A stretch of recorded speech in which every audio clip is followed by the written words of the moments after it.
Mesdames, Messieurs, notre enthousiasme, c'est de vous savoir fidèle au programme de Moto TV. Voici votre édition. Au sommaire, 3 ans après la prise de Bunagana par le M23, Denis Mukwege accuse Kinshasa de manquer de volonté politique pour sécuriser l'est du pays. Le prix Nobel de la paix alerte sur les souffrances infligées aux populations locales suite à l'absence des réformes dans le secteur sécuritaire. Il appelle à une stratégie globale qui inclut justice, gouvernance et souveraineté renforcée. Affaire Constant Mutamba, le procureur général a annoncé la fin de l'instruction préjudiciaire visant le ministre de la Justice soupçonné des détournements de plus de 19 millions de dollars américains destinés aux victimes de la guerre des 6 jours à Kisangani. Malgré la tentative de récusation par Constant Mutamba, le procureur général maintient sa position. La suite du dossier dépend donc désormais de l'autorisation de poursuite que doit accorder l'Assemblée nationale. Mesdames et messieurs, voici quelques titres. Restez avec nous pour le corps de cette édition.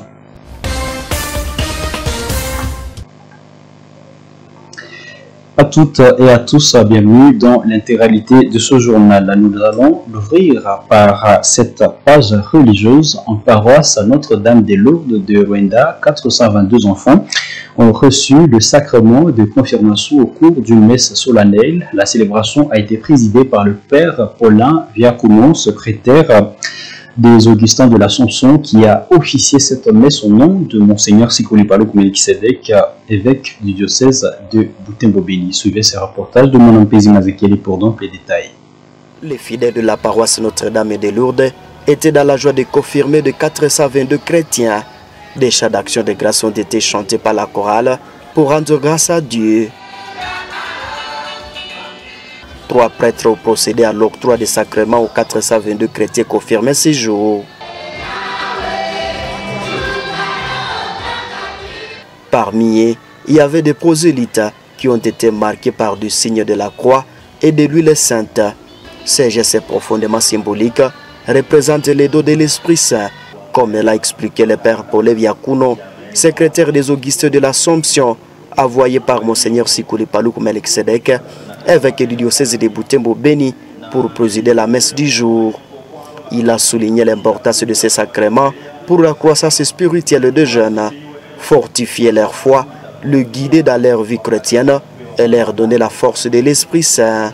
Le révérend abbé Roger Mapendano, curé de la paroisse Notre-Dame de Lourdes, a rendu grâce à Dieu pour cette journée de bénédiction et de grâce. Il a appelé les nouveaux confirmés à demeurer fermes dans la foi de l'Église, à témoigner de leur engagement et à être des piliers dans leur communauté. Il insiste sur l'importance de la prière et de la participation à la vie paroissiale. La joie pour toute la paroisse, la joie pour les prêtres, les chrétiens de la paroisse de Rwanda. Nous souhaitons que cela aille de l'avant. Nous souhaitons qu'ils continuent avec de bonnes actions. Les œuvres qu'ils accomplissent, c'est vraiment des miracles. La paroisse Notre-Dame des Lourdes de Rwanda compte 3 secteurs. Elle est située dans le quartier Rwanda, commune de Bulengera.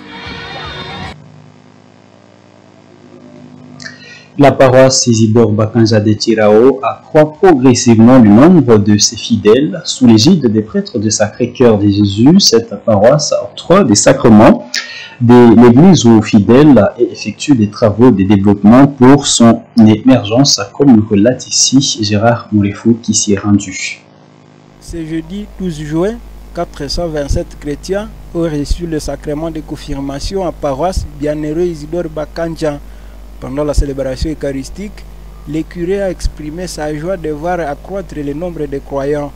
Dans une interview avec la presse, le père Richard Kadogo a expliqué que la paroisse Isidore Bakanja de Kirao évolue normalement malgré la situation sécuritaire qui reste précaire dans certains des secteurs que compte cette paroisse. 6 secteurs dans la paroisse, le secteur Musinkiri qui est le centre, le secteur Chitobo, le secteur Lubika, le secteur Chiruma, le secteur Kambaïda et le secteur Maboye. Parmi ces 6 secteurs, il y a 3 secteurs qui fonctionnent bien, sans beaucoup de difficultés, mais 3 autres sont toujours difficulté, tenant compte de la situation que nous traversons pour le moment, la situation sécuritaire.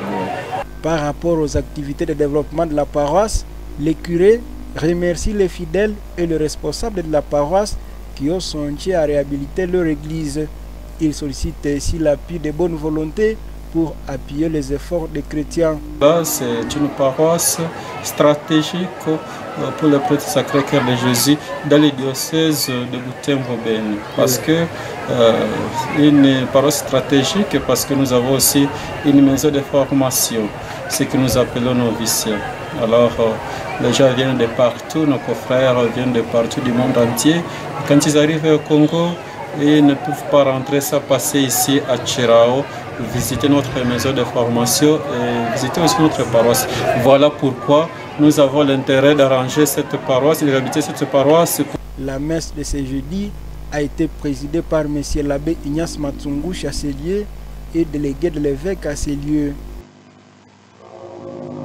Rendons-nous avec de Béni dans un nouveau chapitre pour dire que la MONUSCO, en partenariat avec la police nationale congolaise, s'engage à assurer l'encadrement des policiers qui ont quitté les zones sous occupation rebelle.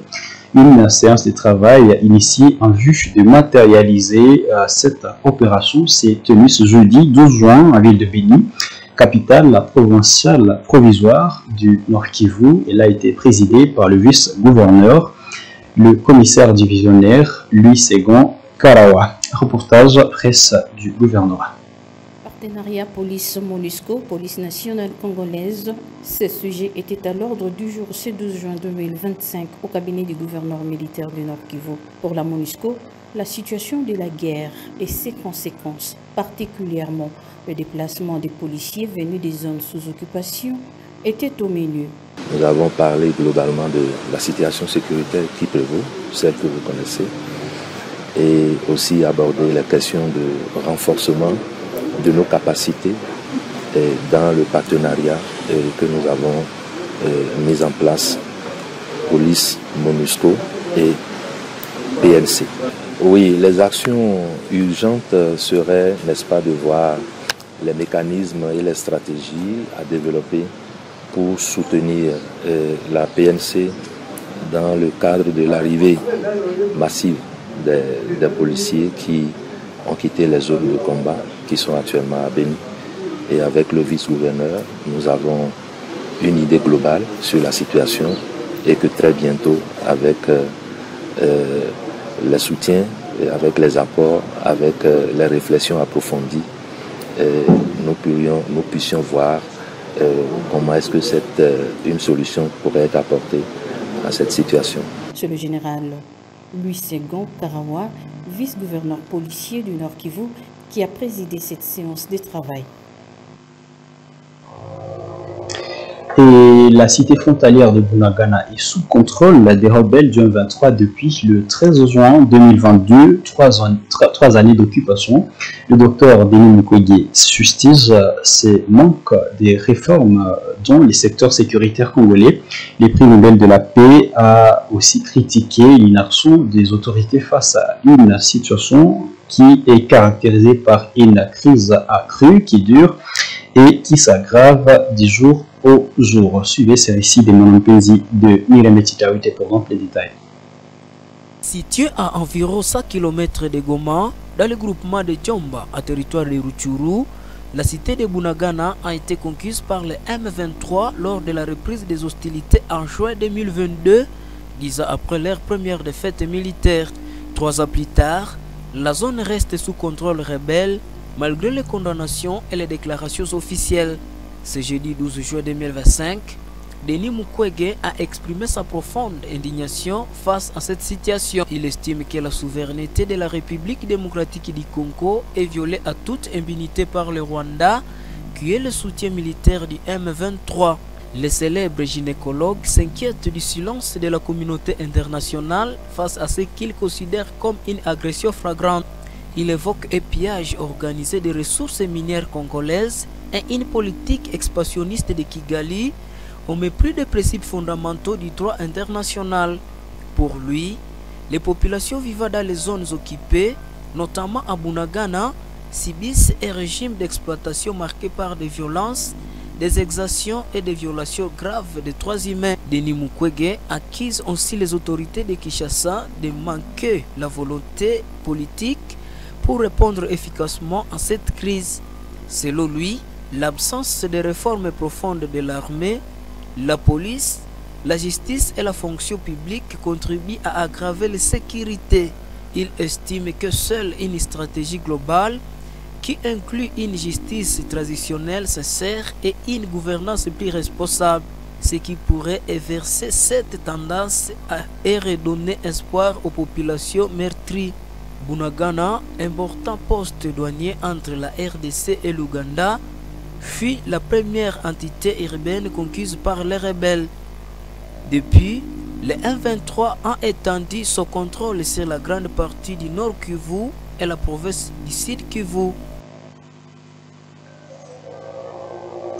Et cet élément dont nous avons fait mention dans le sommaire de cette édition, dans l'affaire du détournement présumé des 19 millions de dollars américains, le procureur général près la Cour de cassation, Firmin Vodé, répond à la tentative de récusation du ministre de la Justice, Constant Mutamba. Ce dernier est mis en cause dans une enquête judiciaire en cours. Le procureur appelle à la sérénité et en attendant la suite des procédures institutionnelles. Le récit, une fois encore, avec Myrem Titawite.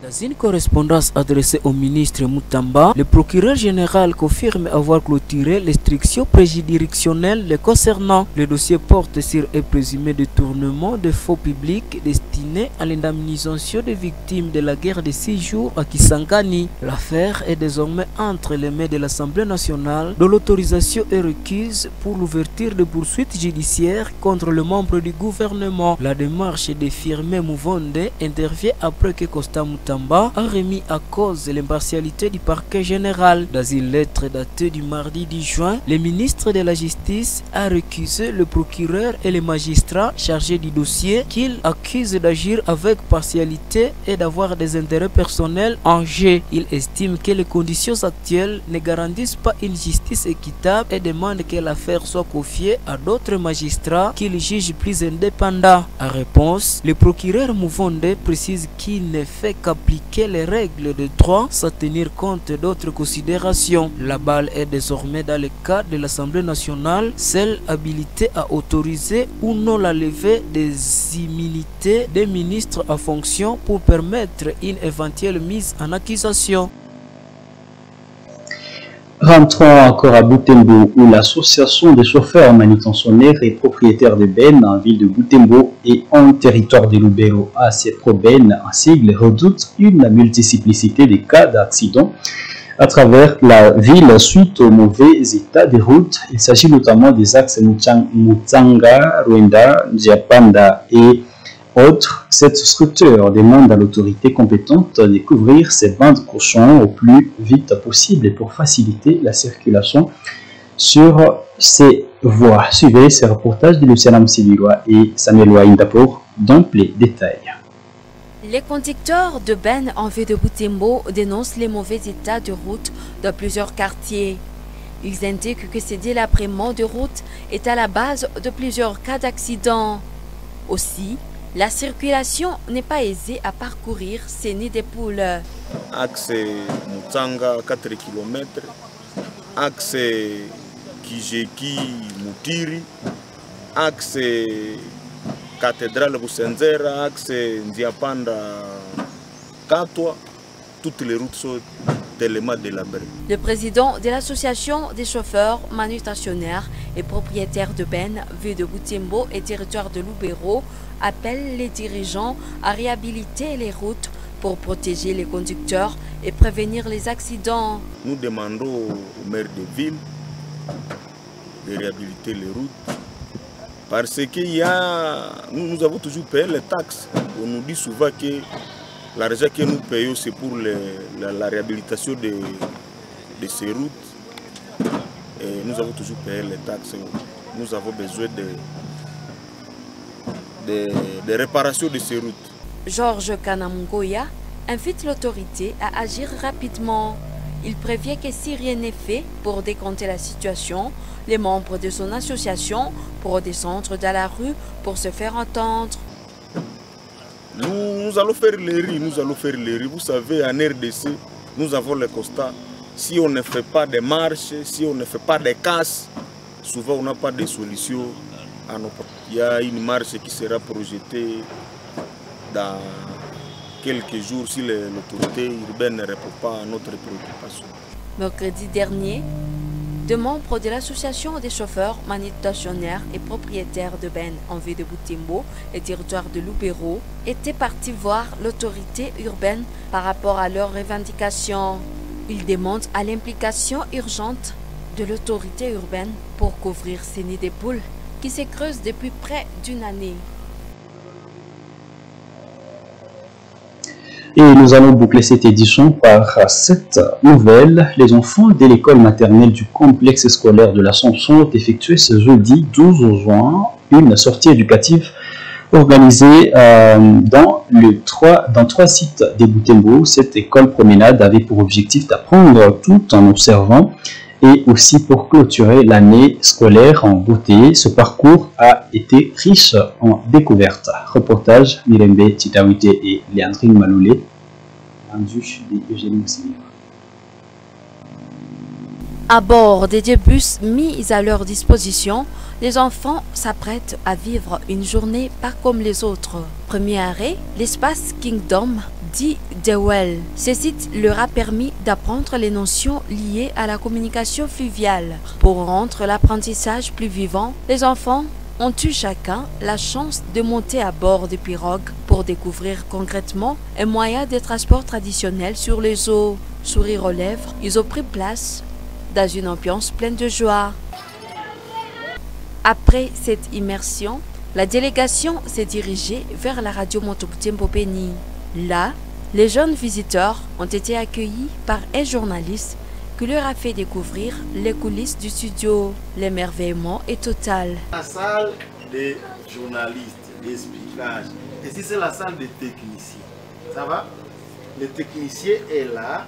La visite s'est poursuivie à Moto TV, où les écoliers ont été répartis par groupe pour explorer les différents services. Arrivés sur le plateau central de Moto TV, plusieurs enfants se sont exprimés en récitant des poèmes et de textes appris en classe. Chaque matin quand j'arrive à l'école, tu m'accueilles, j'appelle mes enfants, Clôturée cette journée, les élèves se sont rendus au centre d'accueil Kikyo. Dans une ambiance de détente, ils ont participé à divers jeux.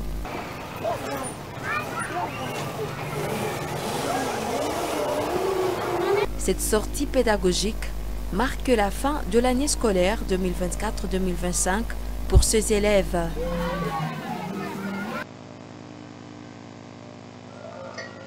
C'est sur cette note que nous bouclons complètement cette édition du journal sur Moto TV. Mesdames et messieurs, tout le plaisir a été pour nous de vous servir. Portez-vous bien. Au revoir. On reste détend accompagné du programme de la télévision communautaire.